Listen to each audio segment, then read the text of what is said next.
Dr. Dan Undersander, Extension Forage Agronomist with the University of Wisconsin, and what we're going to do today is do an early alfalfa stand assessment.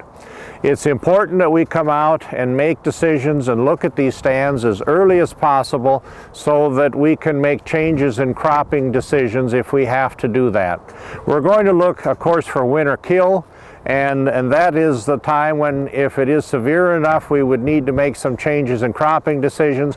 But the other thing we should be looking for is winter injury, where the stands hurt, but they're going to recover and we'll keep them. If they're hurt, we'll have less yield this year, and if they're hurt, that means maybe we should think about some differences in management practices, such as more winter hardy varieties, or maybe we should not have taken the late fall cutting that we did last fall, or maybe we should make sure that we have our potassium at an optimum level to maximize winter survival. So our evaluation is going to be a two-step process. First, we'll look at the tops of the plants, we'll look at the early green up that's occurring and the symmetry of it, and then we'll come back and we'll dig a few plants and we'll look at the root health.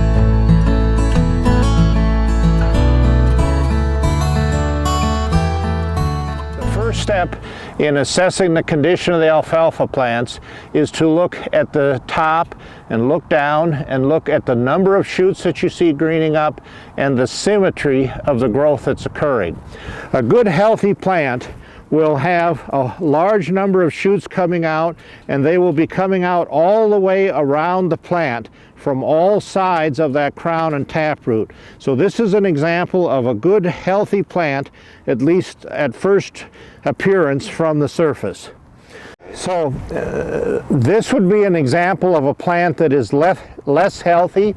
It has been injured because we only see shoots coming out on one side and not on the other.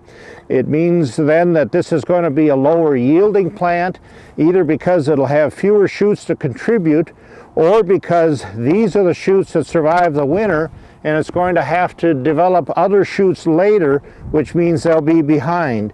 So if you see a lot of plants like this in the field that are asymmetrical with shoots on just one side, that's an indication of injury to the plant and lowered yield. Here's an example of some other plants that indicate that injury or death has occurred.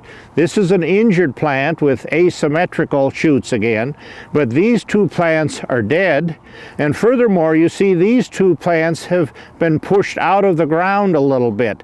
What we would consider would be the plants that are pushed out of the ground over an inch, like this one, will die. In this case, it's already dead. So as we're looking at plants and doing an overall stand assessment, what we would do would be to do a quick look at the surface, look at what percentage of the field is covered by good, healthy plants with lots of shoots, and what percentage of the plant is covered with injured plants or with dead plants. And depending on what percentage we end up with, we can decide whether or not we're going to keep that stand.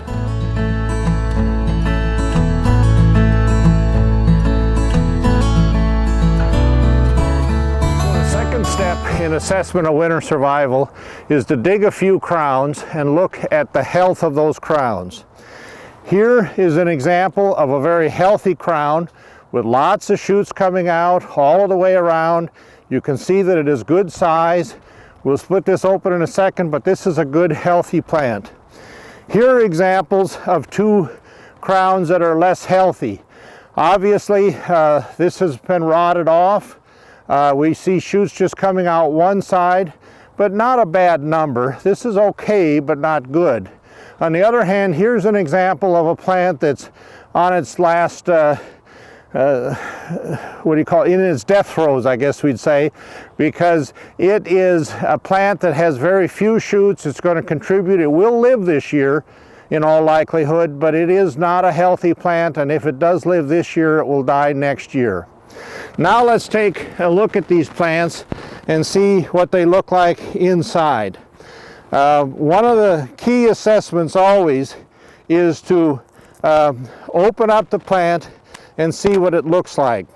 This plant has a little bit of fungal rot, But basically you can see that this was that healthy one that we were talking about. There is no big crown rot, no large amount of rotting. So this again is a good and healthy plant. As you're assessing plants in the spring too, look for the turgidity. A plant that is healthy should be kind of off-white like this, and it should be firm like the inside of a potato. If it gets dehydrated or kind of ropey looking, then that plant is dying. So at this point, this is a good healthy plant that will survive and will produce well for this year. Now if we take one of these plants that was showing signs of rot and we tear it open, you can see that we have a lot of rot occurring down the side. We have rot occurring several inches down beyond the taproot. Again, this is a less healthy plant. It may survive this year. At this point, it's alive, it's turgid, but this is one that we would want to check in a week or so to see if it was still alive. So as we're doing these assessments of plants, again, I would suggest a two-part assessment. First, look at the top, see if you have a lot of shoots, see if they're symmetrical, coming out on all sides, and then dig a few roots and see first if they're turgid. If they're turgid, at this point they're alive. Again, we should check in a week to see if they're still that way. And then secondly, look for the amount of crown rot that you have. And if it covers less than 50% of the diameter, it's a good and healthy plant. If it's more than 50%, it may survive this year, but it isn't going to produce as well and certainly will die over the next winter.